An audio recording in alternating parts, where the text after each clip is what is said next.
Good afternoon, everyone. So, in previous video, we saw or we discussed the manufacturing process and process flow diagram of ammonia. Today, we will be seeing process flow diagram, manufacturing process and engineering problems, its properties, everything about nitric acid. So, starting with the pertinent properties, that is their basic physical properties of nitric acid. So molecular weight of nitric acid is denoted as HNO3 and its molecular weight is 63.03 gram per mole. Its melting point and boiling point are mentioned here. Other physical properties are specific gravity and the grades in which we can obtain nitric acid. So we can have concentrated nitric acid, fuming, red fuming, or as a mixed acid also in combination with sulfuric acid. Mixed acid is a combination of 80% HNO3 and 15% H2SO4. This is the highest or you can say maximum amounts, and the average or lesser combination of 50% HNO3 and 48% H2SO4 can also be made available. This is the consumption pattern. These are average or estimated USA consumption pattern of nitric acid and its uses. So 70% of nitric acid is used to make ammonium nitrate, of which now further in this 80% is for ammonium nitrate is used for fertilizers and 19% is used for explosive materials. Rest 1% is used for N2O dinitrogen oxide. Now nitric acid, 9% of nitric acid is used in adipic acid. Adipic acid is the one which we use in fibers and plastics materials. 3.5% of the total nitric acid production is used for dinitrotoluene.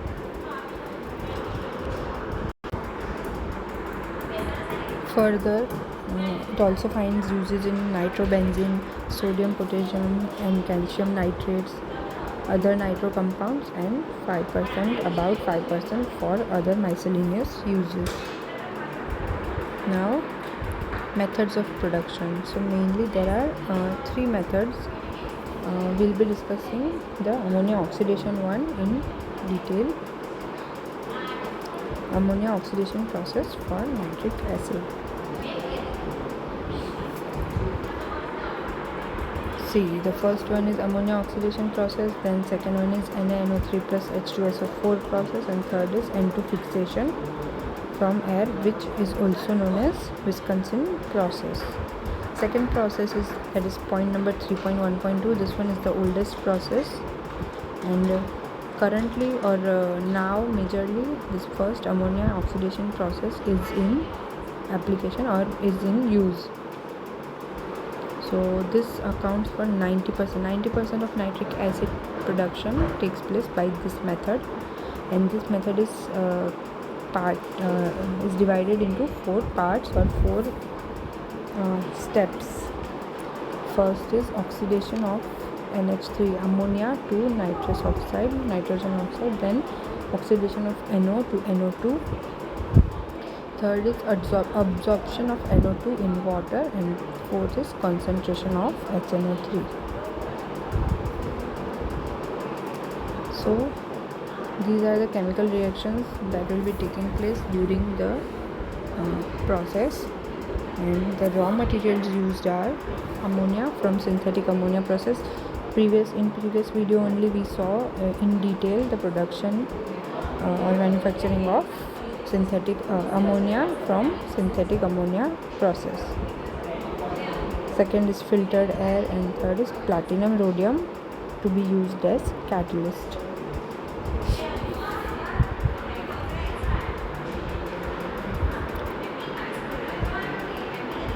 This is the process flow diagram for manufacturing of nitric acid using ammonia oxidation process.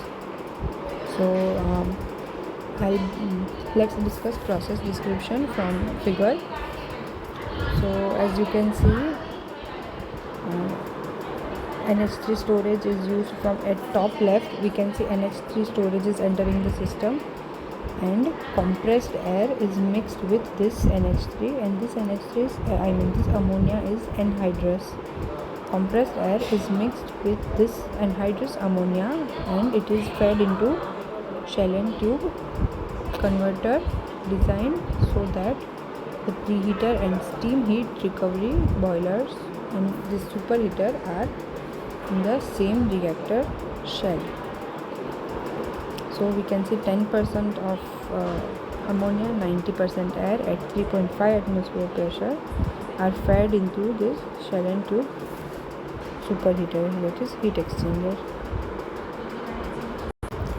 In this reactor, converter, superheater and heat recovery unit, all three are in same reactor, shell. Yes, the converter section consists of 10 to 30 sheets of catalyst that we are using. It consists of about 10 to 30 catalyst sheets of platinum rhodium alloy, and it is in the form of mesh wire type packaging, 60 to 80 mesh wire packed in layers that are placed inside the tube. Now this gas passes downward with a velocity designed to give contact time of about 2.5 into 10 to the power minus 4 seconds. So we can assume this gas is passing down with this much velocity, and it enters the catalyst zone at a temperature of 800 degrees Celsius. Now the product gases from reactor, this product gases contain 10 to 12% of NO.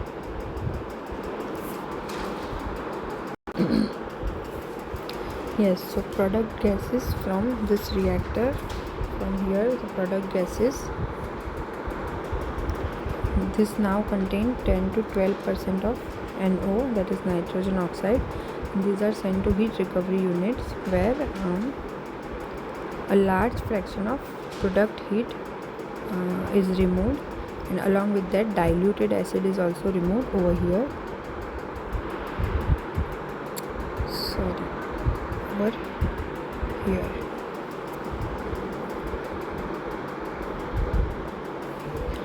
Then after this, the product gases are further sent to oxidation and adsorption tower.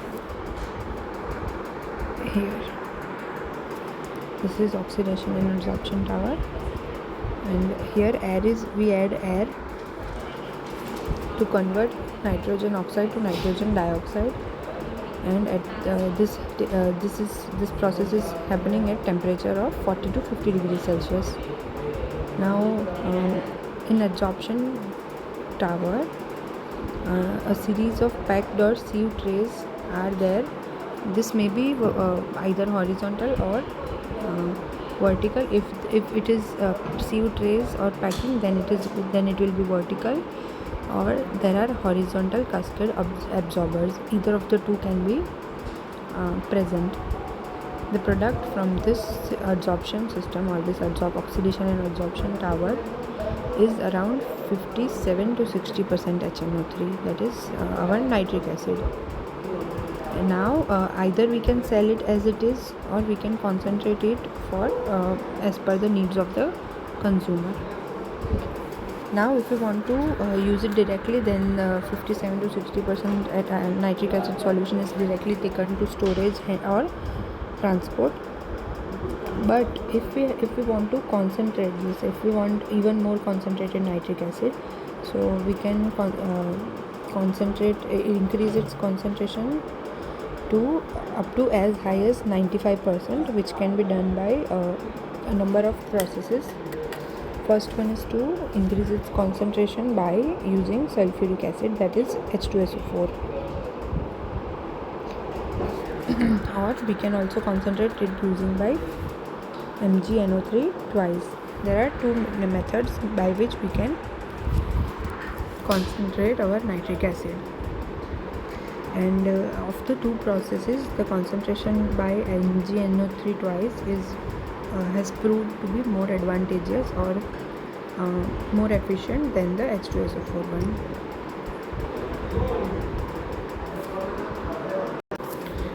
In the concentration process, by using MgNO3 twice, around 7 to 75% concentrated of concentration of MgNO3 twice and our obtained nitric acid are fed into tray tower, and simple distillation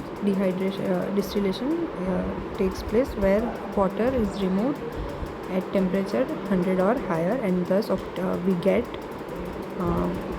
higher concentrated nitric acid. So quickly, if we see the process flow diagram, once again starting with NH3, ammonia from storage, ammonia and anhydrous from is entered. Along with that, air here is compressed, air is used, and both these things are fed into shell and tube heater, which contains converter, superheater and heat recovery unit, all in one shell over here.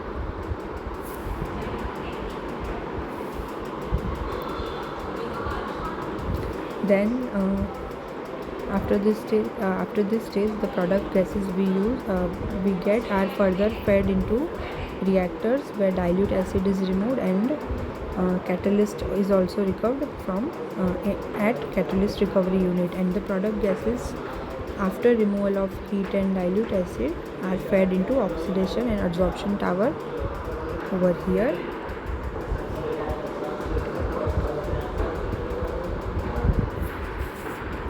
From which we get 57 to 60% concentrated nitric acid. And if we want to increase or have a higher concentrated nitric acid, there are two methods for concentrating it. One is by using H2SO4, and then second is by using MgNO3 twice.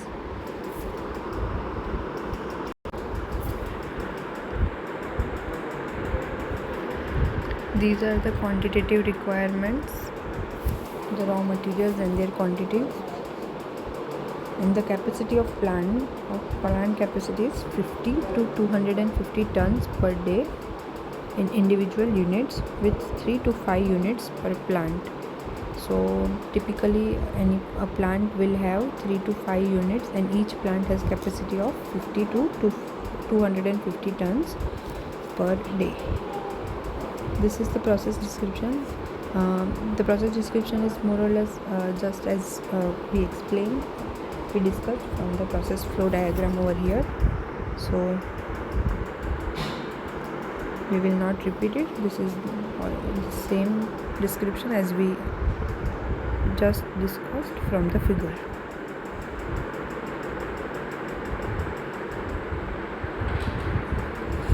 Now the major engineering problems. Our next topic is major engineering problems in this process. So first is thermodynamic and kinetic considerations.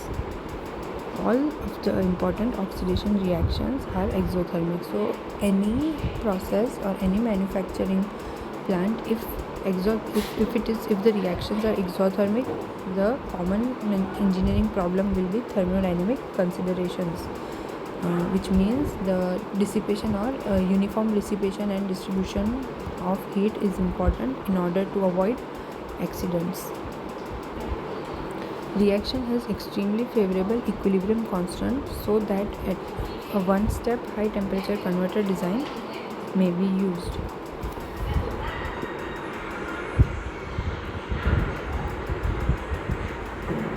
So this is all about reaction kinetics. The reaction to form the nitrogen oxide is favored by increasing temperature. Increase in temperature will result in better formation of NO, and this will go on up till an optimum condition is reached, we can achieve with increasing the gas velocities. The gas or air which we were providing initially, compressed air. Now this results from prevention of back diffusion of NO.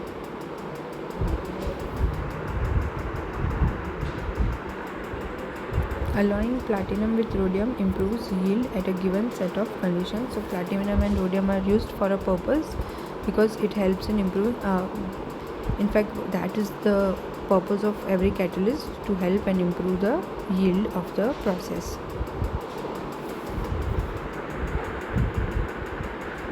Second, engineering. Okay, still fourth one. This is reaction rate is directly proportional to system pressure. Absorption of nitrogen oxides from gaseous mixtures by chemical reaction with water as following design criteria. So we have to keep in mind following criteria during absorption of nitrogen oxides from gaseous mixtures. Low temperatures are beneficial, so temperatures are to be kept low for better absorber efficiency. Increasing pressure favors physical absorption rates and shifts chemical equilibrium to produce higher acid strengths. Rate of absorption is dependent on concentration of NO2 in gas phase. Second problem is process design modification. Process design modification means in order to achieve different grades or different grades of nitric acid, it is not necessary that we are using same grades. So as per the need of the consumer, we need to change the process designs also. So every time we cannot do that, so this becomes a problem then. Most plants use intermediate or higher pressure process rather than complete atmosphere process, and thus high pressure adsorption also occurs. Top pressure is limited by pressure vessel costs. The reason for this elevated pressure are as mentioned here: high reaction rates and low volumes, higher acid strength and low investment cost. And the main disadvantages are, first and foremost, yields are definitely affected, and higher catalyst losses, so more catalyst will be needed, so economically also will be disadvantages. High power requirements if power recovery units are not specified.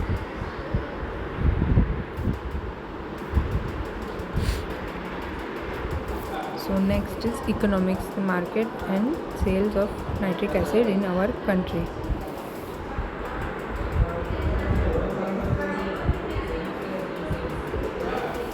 Nitric acid finds its largest end use in fertilizer industry. In our country, nitric acid finds maximum usage in fertilizer industries and in production of ammonium nitrate also, but then ammonium nitrate is again used in fertilizers only.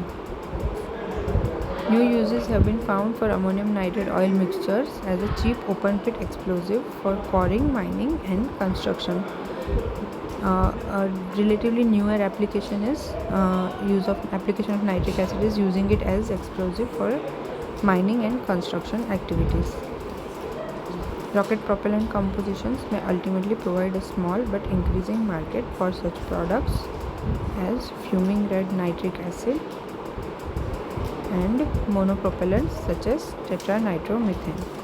So as we saw the consumption patterns of USA, same is for similarly in India also, major part of nitric acid is used for fertilizer industries only. So this was almost all about nitric acid. This is an important process flow diagram from exam point of view also. Next we will be studying or seeing urea, process flow diagram of urea and its manufacturing process.